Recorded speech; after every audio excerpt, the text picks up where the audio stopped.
day guys. Today September 1. May nakuha tayong first booking. 4 na mag wheels. So dadalhin lang natin sa Yuseco, Santa Cruz.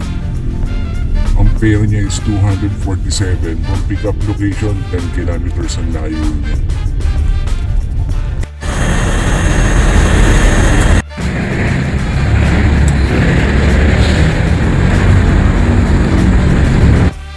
So yun guys, no, ang na-pick up natin, akala ko mags na yung sa gulong uli. Kasi yun yung una ko na-pick up eh. So tinawagan ko yung client kanina, sabi 10 mags daw. Sabi ko, naku patay, kasya kaya yun.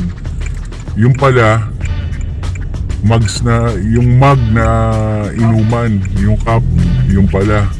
So dalhin muna natin to sa La Besare Street, Binondo. Malapit lang naman yan eh. Bison tracking. Yan boss, oh, kaya malakas yung loob ko pag may buhat service kasi may card ako. Yan yung isa sa mga requirements din ni Trans45.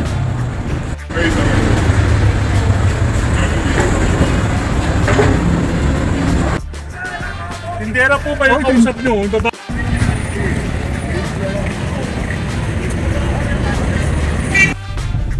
So guys, na pick up na natin yung sa Quiapo, no?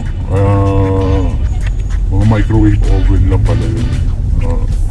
Siguro mura doon yung Sinkianhen. Ang pagdadalan sa kanya, resto dyan sa may parang Tomas Morato.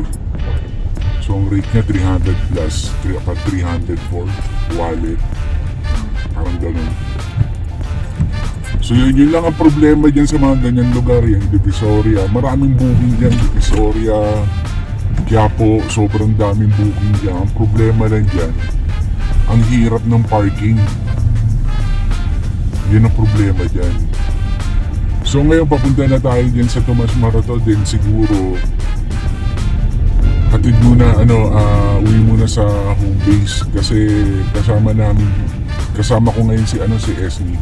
Bumili lang ng tela para sa anak ko sa pagpapagawa kasi ng pantalon eh. So gusto namin kasi pasadya kasi matibay tsaka magaling yung gumagawa na mananahi namin. So yun, nasabay na naman namin to papuntang Divisoria kanina. Ngayon pa uwi, nagsabay na rin kami papuntang Diliman. So drop muna natin to.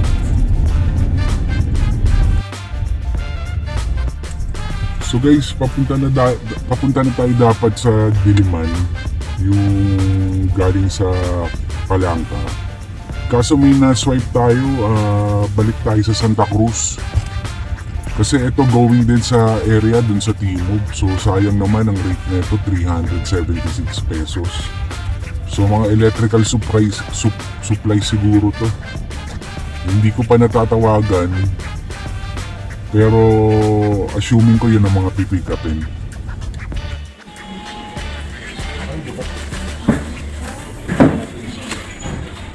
So guys, na pick up na nga natin, no, dito sa Florentino Torres, Santa Cruz, going to Diliman din siya.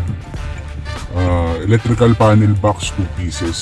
So sa backseat ko nila nilagay. So ayan na yung natin, no? 7.5 kilometers ang layo. Pagkatapos 30 minutes daw. So pero unahin natin ibagsak muna yung nauna yung galing Palangka. So drop na natin. Nandito na tayo sa drop natin yung pinikap natin sa Palangka. So kumukuha lang ng payment si ma'am.